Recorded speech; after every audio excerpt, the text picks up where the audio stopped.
Hi guys, I'm Sherry Holmes, and today we're going to be discussing some of your renovation questions. What are some of the common mistakes made by homeowners when doing renovations? The first one I'm going to say is probably rushing into things. If you are not prepared for a renovation and you're just excited, you're in the moment, you want a pool in the summer, or you want to have your main floor redone for a birthday party, setting a time limit is probably not going to be very accurate. You can discover anything behind the walls, so you're kind of setting yourself up for failure there. You want to take time to do your research and do the job appropriately with things that make sense. You want to research your contractor. You need to take time to make sure you find the right person for the right job and you hire accordingly. Not realizing to do your construction or your project by priority. So you always want to focus on the exterior first. You work your way from the outside in. So let's say you're really excited, you want to do a kitchen, but you really need to be working on your roof because it's leaking. You kind of are wasting money and time by doing all your finishes and then having a leaky roof because everything's going to get damaged and have to be redone anyway. Next one I'm going to say is not getting to know your home properly. For example, for our shows, we have a home inspector come in and they inspect the whole house, so we are aware of any problems that may be occurring. So we can focus on prioritizing that renovation. What needs to be addressed first? What's the most important? And then we'll get to what your asks are. DIY versus a professional. I think there's a time and place for everything. Of course, there are things you get to learn about in your project. However, there are important times that you would hire in a professional for different trades. Never touch your own electrical, never touch your own plumbing.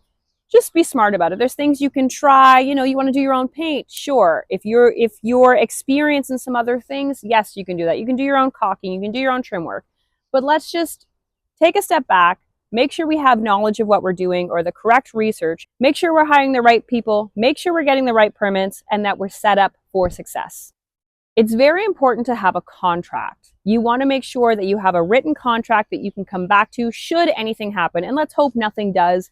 But everything in writing is really important. So a cash job might not always work out in your interest. Sure, maybe you'd be saving money, but down the road, you can prove absolutely nothing because you paid someone in cash. There is no paper trail of anything.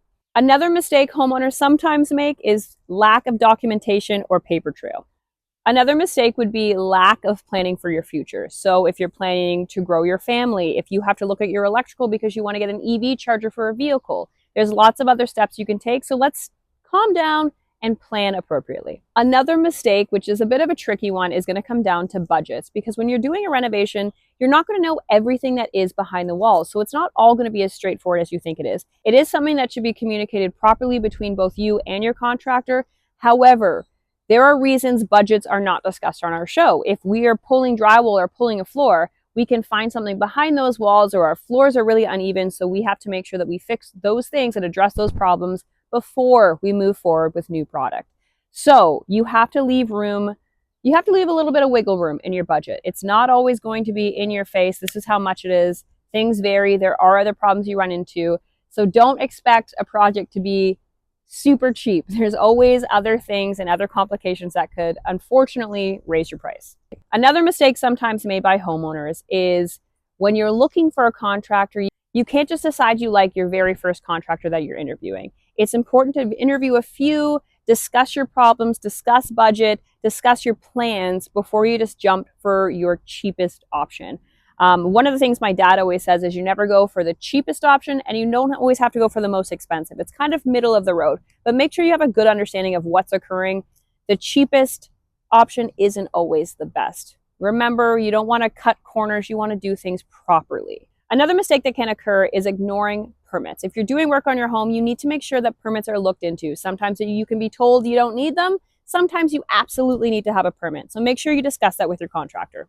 Another mistake that homeowners can make is, just not being decisive. If you want to change your mind mid-renovation, you absolutely can, but understand that there is a plan in place. Your contractor has things moving. So sometimes a change order is going to cost you in the long run, and you can't blame your contractor. So remember to think about everything that you do ahead of time.